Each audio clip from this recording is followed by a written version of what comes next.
इस कार्यक्रम के पुण्यार्चक हैं स्वर्गीय श्रीमान सेठ माणिकलाल उगरचंद शाह एवं स्वर्गीय श्रीमती विमल श्री माणिकलाल शाह की पुण्य स्मृति में पुत्र पुत्रवधू पौत्र पौत्री बेटी दामाद एवं समस्त शाह परिवार। ओम नमः सिद्धेभ्य।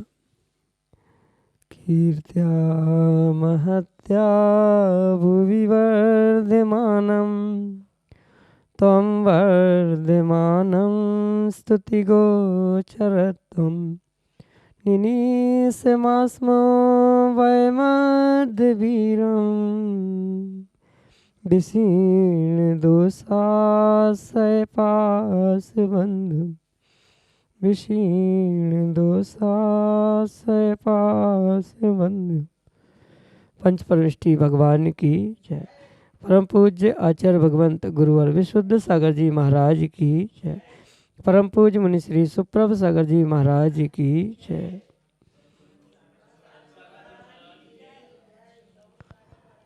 समीचीन विकल्पों का सम्यक समाधान। सम्यक ज्ञान की वह अलौकिक विधा जो निश्चित ही हमारे जीवन के उस अज्ञान रूपी अंधकार को नष्ट करके और सम्यक रूपी ज्योति को प्रज्वलित करने वाली है, और वही सम्यक ज्ञान हमारे आत्म कल्याण के लिए कार्यकारी उपाय है। ऐसे आत्म कल्याण की वह अनूठी विधा समीचीन विकल्पों का सम्यक समाधान, जो कि हम सभी प्रतिदिन परम पूज्य आचार्य भगवंत गुरुवर विशुद्ध सागर जी महाराज के मंगल सुभाषित से उन्हीं के सुयोग से परम पूज्य मुनि श्री सुप्रभ सागर जी महाराज द्वारा प्रदत्त उस प्रच्छना नाम के स्वाध्याय के रूप में प्राप्त कर रहे हैं। देश के विभिन्न प्रांतों से अनेक समीचीन विकल्प हमें यहाँ प्रतिदिन प्राप्त होते हैं और परम पूज्य मुनि श्री उनका हम सबको सम्यक समाधान प्रदान करते हैं। प्रारंभ करते हैं आज का सम्यक समाधान। आज के पहले विकल्प के लिए जगजीवन गंगवाल बड़ोदरा गुजरात से महाराज श्री के चरणों में कोटि कोटि नमोस्तु निवेदित करते हुए अपना समीचीन विकल्प रख रहे हैं कि महाराज श्री सामायिक और मोक्ष शास्त्र का समय तीनों पहर के 48 मिनट पहले और 48 मिनट बाद सामायिक का समय है। इसमें मोक्ष शास्त्र नहीं पढ़ना होता है, तो मेरा विकल्प यह है कि क्या 48 मिनट के पहले समय में या 48 मिनट के बाद के समय में सामायिक नहीं कर सकते, और यदि कर सकते हैं तो फिर मोक्ष शास्त्र के स्वाध्याय का समय का क्या होगा। हमारे समीचीन विकल्प का सम्यक समाधान करने की अनुकंपा करें। नमोस्तु महाराज जी, नमोस्तु। ओम नमः सिद्धम। परम पूज्य आचार्य भगवान गुरुवर विशुद्ध सागर जी महाराज की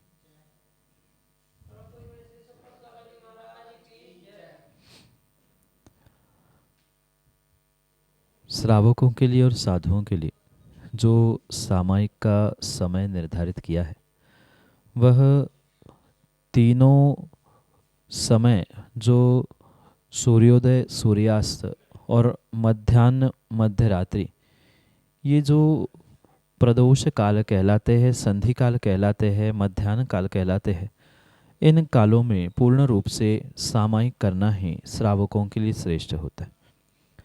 पर ये भी इसके साथ अवश्य समझे कि तीनों कालों के जो सामायिक के विषय में 48 मिनट का बंधन कहा है, वह कम से कम 48 मिनट का है। उससे ज़्यादा सामायिक करने में किसी भी प्रकार से कोई भी दोष नहीं है। माना कि कोई व्यक्ति कोई श्रावक सामायिक कर रहा है और वह सामायिक में बैठे बैठे 50-55 मिनट 60 मिनट हो गए, तो ज़रूरी नहीं है कि उसको मात्र 48 मिनट में अपनी सामायिक समाप्त करनी। वो 60 मिनट 65 मिनट जैसी समय की अनुकूलता है, अपने समय की अनुकूलता से अधिकतम वह कितनी भी सामायिक कर सकता है। उत्कृष्ट सामायिक 2.25 घंटे की मानी जाती है, पर जघन्य रूप से कम 48 मिनट सामायिक करना ये परम आवश्यक ही हुआ करता है।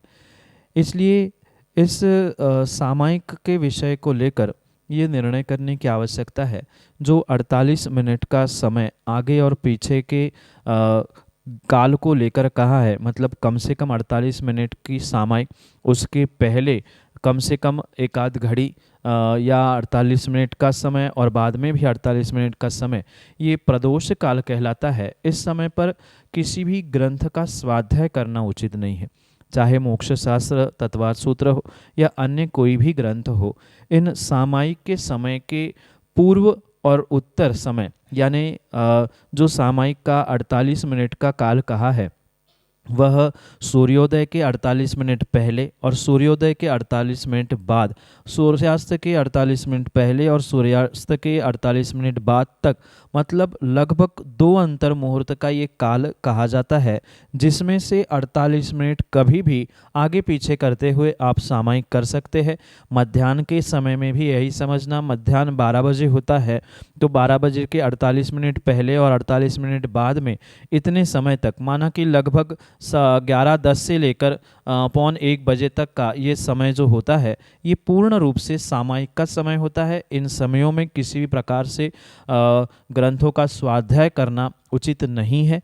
और इसी परिप्रेक्ष्य में ये अवश्य समझे कि 48 और 48 ये जो 96 मिनट का समय है, इनमें से किसी भी समय में, यानी कोई भी 48 मिनट का समय आप सामायिक के लिए प्राप्त कर सकते हैं। इतने समय में आप सामायिक कर सकते हैं। ये किंचित भी बंधनकारी नहीं है कि बिल्कुल 12 ही बजे शुरू करे और 48 मिनट में समाप्त ही करे। ये पूरा जो 96 मिनट का समय कहा है, ये पूर्ण रूप से उस सामायिक का काल कहा है। इन तीनों सामायिक के कालों में भी बिल्कुल ऐसे ही समझना, सूर्योदय सूर्यास्त जैसे ही मौसम बदलते, महीने बदलते हुए उसके समय बदलते हैं, बिल्कुल उसके अपेक्षा से ही सामायिक का समय भी सूर्योदय सूर्यास्त के 48 मिनट आगे पीछे करते हुए बदलने की आवश्यकता है। साथ में ये विशेष बात ध्यान रखें कि ये सामायिक के समय में जो ग्रंथों के स्वाध्याय के लिए निषेध किया जाता है, वह मात्र मोक्ष शास्त्र ही नहीं, अपितु कोई भी ग्रंथ इन समयों में नहीं पढ़े जाते। उसके अलावा जो बचा हुआ समय है, यानी तीनों समय सामायिक के मध्याह्न, सूर्योदय और सूर्यास्त, ये जो 48 यानी 96 मिनट के 3 समय निकल गए, इनके अलावा बचे हुए समयों में आप ग्रंथों का स्वाध्याय कर सकते हैं। मोक्ष शास्त्र आदि आदि सभी ग्रंथों का आप वहाँ स्वाध्याय, अध्ययन, पठन पाठन कर सकते हैं। उसमें कोई भी शंका कह दो या विकल्प नहीं है कि इसके अलावा जो भी समय बचे, आप उस समय में ग्रंथों का स्वाध्याय करें। पर इन सामायिक के समयों में किसी प्रकार से स्वाध्याय नहीं करना चाहिए। हाँ, आप इन ग्रंथों का चिंतन मनन बिना उच्चारण किए, बिना पाठ किए कर सकते हैं। सूत्रों का चिंतन हो सकता है, मनन हो सकता है, पर मोक्ष शास्त्र का अध्ययन, पठन पाठन, उच्चारण इस समय में नहीं किया जाता। ये मात्र सामायिक का ध्यान का ही समय होता है। यही इन तीनों समयों के विषय में समझते हुए आपके लिए सम्यक समाधान। ऋचा प्रतीक शाह, इंदौर, मध्य प्रदेश से महाराज जी के चरणों में बारंबार नमोस्तु निवेदित करते हुए कह रहे हैं कि महाराज जी, सप्त व्यसन में से एक पर स्त्री सेवन है और आजकल चलन हो गया है कि पहले से शादीशुदा बच्चों वाली स्त्री से ससम्मान शादी करना, तो क्या ये सप्त व्यसन में आएगा या नहीं? हमारे समीचीन विकल्प का सम्यक समाधान करने की अनुकंपा करें। नमोस्तु महाराज जी, नमोस्तु। सप्त व्यसन में परस्त्री सेवन ये एक व्यसन अवश्य कहा है, पर परस्त्री सेवन का जो अभिप्राय है वह आगम के परिप्रेक्ष्य में समझने की आवश्यकता है।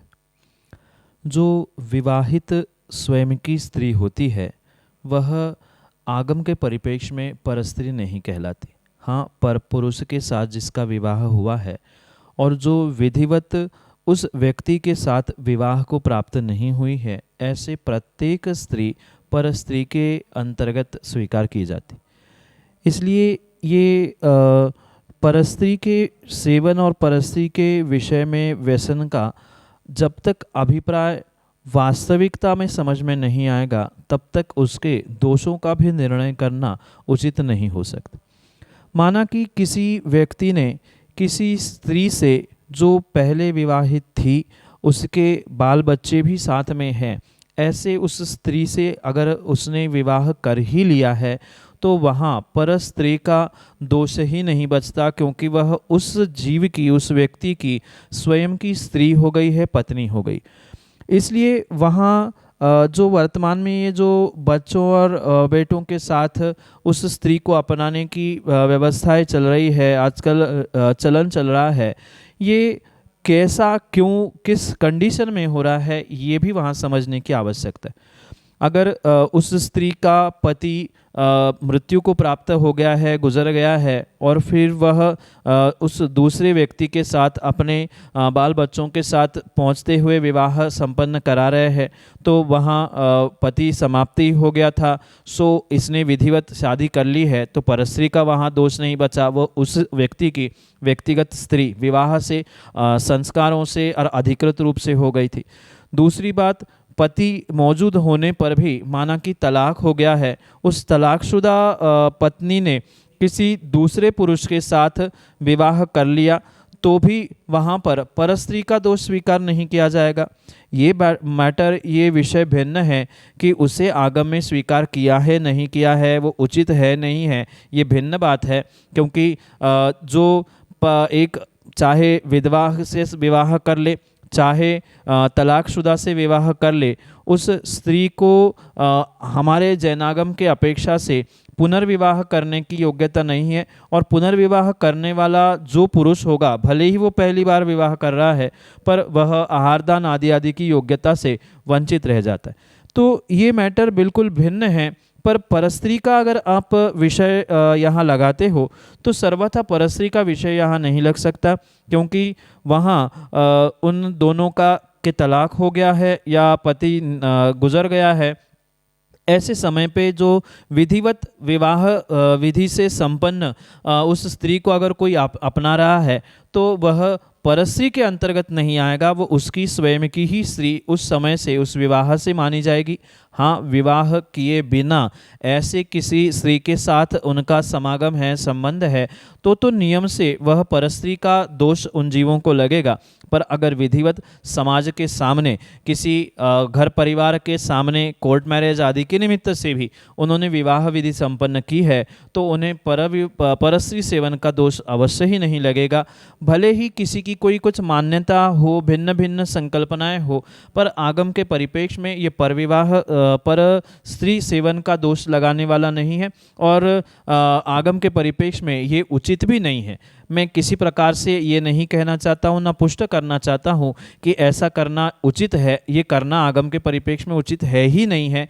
वह पुरुष आहार देने की आदि आदि की श्रेष्ठतम कार्यों में पात्रता खो देता है। ये भिन्न विषय होने पर भी, ये उचित नहीं होने पर भी, ये परस्त्री सेवन के अंतर्गत भी स्वीकार नहीं किया जा सकता, क्योंकि विवाह करने के बाद वह स्त्री उस पुरुष की अर्धांगिनी स्वीकार की जाती है। जो 7 फेरों के माध्यम से जो प्रतिज्ञा आदि की जाती है, उसके नियम से वह स्त्री उस समय से उसकी स्वयं की स्त्री स्वीकार की जाती है। इसलिए भले ही वह बच्चों वाली स्त्री का पुनर्विवाह किसी पुरुष के साथ हो रहा है, तो वह सप्तव्यसन के अंतर्गत नहीं आएगा। हाँ, उसके अलावा अगर उस स्त्री को वह विवाह के पूर्व में, विवाह के अलावा किसी संबंधों से प्राप्त कर रहा है, तो वह नियम से परस्त्री का सेवन का, सप्तव्यसन का दोष वहाँ लगेगा। यही आपके लिए सम्यक समाधान। श्रीमती सुषमा जैन, मढ़ौरा, उत्तर प्रदेश से अगले समीचीन विकल्प के लिए ऑडियो मैसेज के रूप में। गुरुवर के चरणों में मेरा, मेरे परिवार की ओर से बारंबार नमोस्तु। गुरुवर नमोस्तु, गुरुवर नमोस्तु। श्रीमती सुषमा जैन, मढ़ौरा। गुरुवर, मेरी बेटियों का प्रश्न है कि गुरुवर रूठ जाए तो उनको कैसे मनाएं। नमोस्तु गुरुवर, नमोस्तु, नमोस्तु। कबीरा वह नर अंधे है, जो कहे गुरु कोई और। प्रभु रूठे सो ठोर है, गुरु रूठे नहीं ठोर। यह तन विष की बेलरी, गुरु अमृत की खान।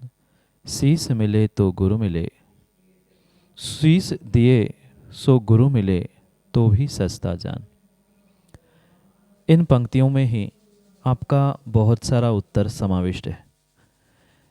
पहली बात तो ये समझनी होगी कि जो इन पंक्तियों में कहा कि प्रभु रूठे तो गुरु ठिकाना है, गुरु ठौर है, पर अगर गुरु ही रूठ जाए तो उसका जीवन समाप्त ही समझना हो। क्योंकि गुरु के लिए पूरा जीवन भी समर्पित कर ले, अपना शीश भी काट के दे दे, तो भी वह बहुत सस्ता सौदा होता है, ऐसा कहने वालों ने कहा है। इसलिए ये अवश्य समझे कि उस गुरु को आप इन केन प्रकार से मनाने का प्रयास करें, पर दूसरा पहलू साथ में ये भी समझना होगा कि जो गुरु है वह छोटी मोटी बातों को लेकर कभी रूठ ही नहीं सकता। या मैं तो ऐसा कहता हूँ कि जो गुरु है वह रूठता नहीं है, और जो रूठता है वह गुरु नहीं।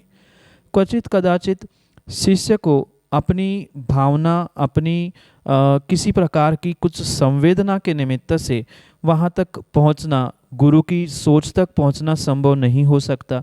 इसलिए कभी कभार शिष्यों को, भक्तों को ये लग सकता है कि गुरु हमसे रूठे हैं, गुरु हमसे नाराज़ है, पर गुरु मेरे हिसाब से कभी भी नाराज़ नहीं होते। वह व्यक्ति की अपनी स्वयं की सोच होती है। गुरु हो सकता है शिष्य को कुछ समझाने के लिए कुछ बनावटी ऐसा कार्य कर रहे हो जिससे गुरु को ये दिखाना चाहता है, गुरु के शिष्य, कि तुम्हारी गलती क्या है।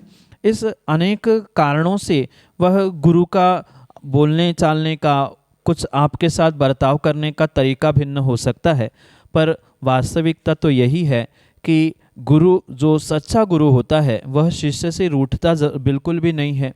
कभी कुछ कारणों से वह सबक सिखाने के लिए, उसे ठीक करने के लिए कुछ अन्य भिन्न भिन्न तरीके का प्रयोग वहाँ पर कर सकता है, पर जीवन में जो सच्चा गुरु और शिष्य का संबंध हुआ करता है, श्रद्धा श्रद्धेय संबंध हुआ करता है, वह छोटे मोटे कारणों से रूठने से बिखर नहीं सकता। ये विश्वास मुझे पक्का है। पर माना कि कहीं आपको ऐसा महसूस हो रहा है कि आपने कुछ गलती की है, और उस गलती का आपको एहसास कराने के लिए गुरु ने आपसे बात करना छोड़ दी हो, या गुरु ने आशीर्वाद देना बंद कर लिया हो, तो सबसे पहले ये अवश्य आपको समझना होगा कि गलती कहाँ हुई है, क्यों हुई है, उस गलती को हम कैसे सुधार सकते। अगर गुरु के पास जाकर आप मात्र उनके चरणों में श्रद्धापूर्वक सच्चे भावों के साथ नमस्कार भी कर लोगे, तो गुरु कभी भी आपसे लंबे समय तक नाराज रह ही नहीं सकता। क्योंकि ऐसा कहा जाता है, ब्राह्मण को दान दे दो, वह खुश हो जाता है, और गुरु को मात्र श्रद्धा से नमस्कार कर दो, गुरु अपने आप खुश हो जाता है। इसलिए अगर आपको ऐसी आशंका है कि आपके गुरु आपसे रूठे हैं, या आपके गुरु आपसे नाराज़ है, दूर है, तो आप सच्ची श्रद्धा और समर्पण के साथ गुरु के पास पहुंचकर मात्र नमस्कार कर ले, और आपके नमस्कार करने से, वह नियम से, गुरु आपके प्रति खुश होकर आपको पुनः आशीष देते हुए, अपना शिष्य की गलती का एहसास कराते हुए आपका स्थितिकरण अवश्य ही करेंगे। यही आपके लिए सम्यक समाधान। अगले समीचीन विकल्प के लिए हमारे सामने है श्रीमती किरण जैन, चिरगांव, उत्तर प्रदेश से। महाराज जी, सुपेश्वर महाराज जी को मेरा बारंबार नमोस्तु नमोस्तु नमोस्तु। हे भगवान, मेरा यह प्रश्न है कि द्रव्य क्षय होती हैं, इसमें जो स्वभाव परिणति और विभाव परिणति में क्या अंतर है, कहाँ कहाँ होती हैं, ये मेरा समीचीन विकल्प है। आप मुझे अच्छे से बताएं। 6 द्रव्यों में जीव, पुद्गल, धर्म, अधर्म, आकाश और काल, इनका समावेश किया जाता है। इन 6 द्रव्यों में प्रत्येक द्रव्य की स्वभाव अवस्था, जिसे स्वभाव पर्याय कहा जाता है, वह तो सहज और स्वाभाविक रूप से ही देखने में आती, पर जो विभाव पर्याय हुआ करती है वह मात्र और मात्र 2 ही द्रव्यों की होती है। 6 द्रव्यों की विभाव पर्याय नहीं हुआ करती। उन 6 द्रव्यों में जीव और पुद्गल 2 ऐसे द्रव्य हैं जो स्वभाव विभाव पर्यायों को प्राप्त करने वाले हुआ करते। शेष जो 4 द्रव्य है, धर्म, अधर्म, आकाश और काल, ये चारों पूर्ण रूप से स्वभाव में ही रहते हैं। वे किसी भी प्रकार से विभाव अवस्था को, विभाव पर्यायों को प्राप्त नहीं करते। चाहे वह पर्याय व्यंजन पर्याय हो चाहे अर्थ पर्याय हो, पर चार द्रव्यों की मात्र स्वभाव अर्थ और स्वभाव व्यंजन पर्याय ही हुआ करती है, उनकी विभाव पर्याय होती ही नहीं है। इसलिए उन चार द्रव्यों को पूर्ण रूप से अलग ही स्वीकार करना होगा। इसी परिप्रेक्ष्य में उमास्वामी भगवान ने भी अपने तत्वार्थ सूत्र ग्रंथ में इस चार द्रव्यों के लिए इसी कारण से उनके विभाव अवस्था को प्राप्त ना करने के निमित्त से ही कथनचित वह निष्क्रियाणि च ऐसा सूत्र भी दिया है। पर द्रव्यों के लिए वह पूर्ण रूप से निष्क्रिय है। पर द्रव्य कितने ही उनके साथ रहे पर फिर भी वह विभाव अवस्था को प्राप्त नहीं होते। पर जो पहले दो द्रव्य है उनके साथ ये व्यवस्था नहीं देखने में आती। पहले दो द्रव्य यानी जीव और पुद्गल ये विभाव अवस्था को भी प्राप्त करते। इन दोनों में भी ये विशेषता है कि अगर जीव द्रव्य ने एक बार विभाव अवस्था से स्वभाव अवस्था स्वभाव पर्याय प्राप्त कर ली तो वह पुनः विभाव अवस्था को प्राप्त नहीं करता। पर ऐसा पुद्गल के साथ नहीं होता। पुद्गल द्रव्य विभाव स्वभाव स्वभाव विभाव इन पर्यायों को अवश्य ही प्राप्त करता रहता है, क्योंकि पुद्गल की स्वभाव पर्याय वह परमाणु कही है। स्वभाव व्यंजन पर्याय वह परमाणु से वह द्वयाणुक आदि बनते हुए स्कंध बनते हुए विभाव को प्राप्त हो सकता है और उस स्कंध से पुनः परमाणु बनते हुए स्वभाव को प्राप्त कर सकता है। पर जीव एक ऐसा द्रव्य है जो विभाव अवस्था से अनादि से होने पर भी जब एक बार स्वभाव को प्राप्त करता है पुनः वह स्वभाव से विभाव को प्राप्त कभी नहीं होता। जैसे ये नर नारकादि जो जीव की पर्याय है ये विभाव व्यंजन पर्याय है और उस जीव की सिद्ध अवस्था जो मोक्ष में हुआ करती है आठों कर्मों के नाश से हुआ करती है वह उसकी स्वभाव व्यंजन पर्याय है। और जब वह सिद्ध बनता है स्वभाव व्यंजन पर्याय को प्राप्त करता है वह जीव पुनः इस संसार में आकर किसी भी विभाव अवस्था को विभाव पर्याय को प्राप्त नहीं करता। यही उन सभी द्रव्यों के निमित्त से स्वभाव विभाव के विभाजन के निमित्त से संक्षेप में आपके लिए सम्यक समाधान। श्रीमती रीता जैन, चिरगांव, उत्तर प्रदेश से अगले समीचीन विकल्प के लिए। हाँ, नमोस्तु महाराज जी, नमोस्तु महाराज जी। मेरा यह क्वेश्चन है 7 गारव कौन कौन से होते हैं, मुझे इसका शंका समाधान हम समीचीन चाहिए। गारव यानी गर्व। गर्व का अर्थ उस मान कषाय से संबंधित हुआ करता है जो जीव के अहंकार के परिणाम है, जो कि उस मान कषाय के तीव्र उदय के निमित्त से प्रकट होते हैं। उन्हें ही प्रतिक्रमण आदि के निमित्त से आचार्य भगवंतों ने गारव इस शब्द से उल्लेखित किया। जो सामान्य भाषा में घमंड गर्व कहा जाता है उसे ही प्राकृत या प्रतिक्रमण की भाषा में गारव ऐसा कहा जाता है। और वह गारव 3 प्रकार के कहे जाते हैं। उस 3 प्रकार के गारव में रस गारव, रिद्धि गारव और साता गारव, ये 3 ही गारव घमंड के रूप में प्रतिक्रमण आदि में आचार्य भगवंतों ने कहे। वहाँ कुछ वर्तमान की पुस्तकों में ग्रंथों में साता गारव की जगह है 7 गारव शब्द भी प्राप्त होता है। तो वह 7 गारव साता गारव का ही पर्यायवाची है। कहीं उसकी प्रिंटिंग मिस्टेक के निमित्त से वह जो 7 रूप चलता आ रहा है वह संख्या 7 नहीं है, अपितु साता असाता के निमित्त से जो सुख दुख का निमित्त रूप वह कार्य स्वीकार किया जाता है उस सुख दुख के निमित्तक वह साता असाता को ही वहाँ स्वीकार किया जाता है। पहला जो रस गारव है, मैं बहुत सारे रसों का सेवन करता हूँ, चाहे भोजन का रस हो या अन्य भी जो साहित्य के रस कहे हैं, उन रसों को लेकर जो जीव को अहंकार सता रहा है वह रस गारव है। रिद्धि गारव, मैं बहुत धन संपन्न हूँ, पैसे वाला हूँ, मेरी इतनी रिद्धि, मेरा इतना ऐश्वर्य, इस बात का जो अहंकार है वह रिद्धि गारव है। और तीसरा गारव जो साता वेदनीय के निमित्त से, मतलब मैं बहुत सुखी हूँ, मेरे जैसा कोई सुखी अन्य है ही नहीं है, ऐसे जो परिणाम अहंकार के वशीभूत हो रहे हैं वह साता गारव है और वह साता के ही निमित्त से समझे, वह संख्या में 7 नहीं है, गारव 3 ही कहे प्रतिक्रमण में। हो सकता है वह प्रिंटिंग मिस्टेक में या जो सामान्य भाषा में साता को 7 कहते हुए अगर कहा गया, लिखा गया है तो वह 7 रूप स्वीकार किया, पर 7 संख्या में नहीं है। वे 3 ही गारव होते हैं, रस गारव, रिद्धि गारव और साता गारव। ये तीनों गारव ही घमंड अहंकार के ही पर्यायवाची है। इससे बचना ही इसीलिए बचने के लिए ही वह प्रतिक्रमण में उसके निमित्त से लगे हुए दोषों से प्रक्षालन करने के लिए इनकी आलोचना की जाती है। यही आपके लिए सम्यक समाधान। जय जिन बंधुओं, हम सभी लाभ ले रहे थे लोकप्रिय कार्यक्रम सम्यक समाधान का। प्रतिदिन यह कार्यक्रम 5:13 पे YouTube चैनल सुप्रभ उवाच के माध्यम से प्रसारित होता है। मुनिषी सुप्रभ सागर जी का नाम सुप्रभ, वाणी का पर्यायवाची नाम उवाच, सुप्रभ उवाच। यस YouTube चैनल के माध्यम से मुनिषी के प्रवचन एवं ये सम्यक समाधान प्रतिदिन प्रसारित होता है। आप सभी लोग चैनल को सब्सक्राइब करें एवं बेल आइकन को जरूर दबाएं ताकि नोटिफिकेशन के द्वारा आप सब चीज़ों को अप टू डेट रह सकते हो। सम्यक समाधान यह कार्यक्रम प्रतिदिन ठीक 4 बजे अपने आदिना टीवी चैनल के माध्यम से प्रसारित होता है। एक नया टीवी चैनल आदिना टीवी चैनल, जिसके माध्यम से यह सम्यक समाधान का प्रसारण ठीक 4 बजे होता है। आप सभी लोग घर बैठे टीवी के माध्यम से भी इस कार्यक्रम का लाभ लेते हुए अपने मन में उठने वाले विकल्पों का सम्यक समाधान प्राप्त कर सकते हैं। 8707548811 यह हमारा व्हाट्सएप का नंबर है। आप इस व्हाट्सएप के नंबर पे अपने विकल्प भेज सकते हैं एवं इस विकल्पों को एकत्रित करके मुनिषी तक पहुंचाया जाएगा और मुनिषी के मुखारविंद से हम सभी लोग उसका सम्यक समाधान प्राप्त करेंगे।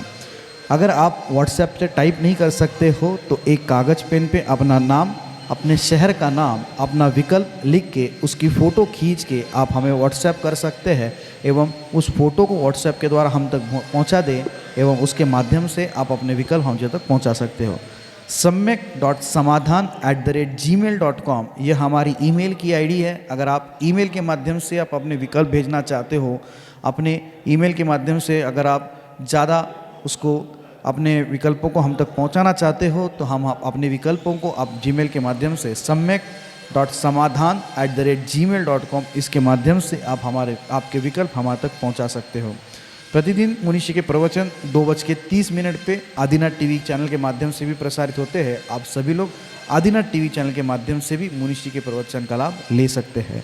आज के लिए इतना ही। ऐसे ही नाविन्यपूर्ण विकल्पों के साथ हम आप तक पहुंचते रहेंगे। तब तक आप देखते रहे सुप्रभ उवाच। आप सभी को जय जिनेंद्र मुनिषी के चरणों में कोटिशा नमोस्तु नमोस्तु नमोस्तु। इस कार्यक्रम के पुण्यार्जक थे स्वर्गीय श्रीमान सेठ माणिकलाल उगरचंद शाह एवं स्वर्गीय श्रीमती विमल श्री माणिकलाल शाह की पुण्य स्मृति में पुत्र पुत्रवधू, पौत्र पौत्री, बेटी दामाद एवं समस्त शाह परिवार।